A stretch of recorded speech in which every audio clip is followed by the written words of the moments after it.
দেশে আজ জ্বালানি তেলের সংকট, কিন্তু এখন প্রশ্ন হচ্ছে এই সংকট কি সত্যিই বাস্তব নাকি পরিকল্পিতভাবে তৈরি করা একটি সংকট।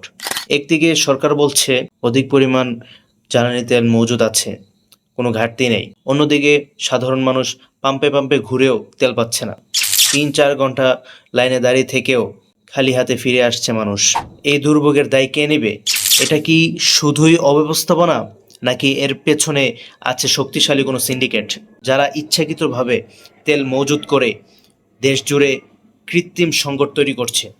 আমি স্পষ্টভাবে বলতে চাই, এখন আর সময় নষ্ট করার কোনো সুযোগ নেই।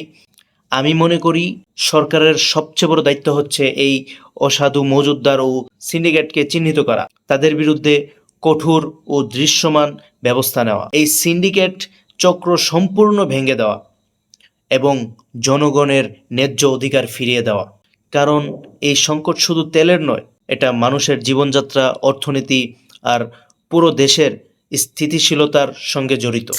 এখনই সময়, সরকার যদি সিন্ডিকেট ভেঙে জনগণের পাশে দাঁড়াতে পারে, তাহলে সরকারের প্রতি জনগণের আস্থা আরও দ্বিগুণ পরিমাণ বেড়ে যাবে। আর যদি ব্যর্থ হয়, তাহলে এই ভোগান্তির জবাব একদিন জনগণই দেবে, রাস্তা থেকে, কথা থেকে আর সিদ্ধান্তর মাধ্যমে।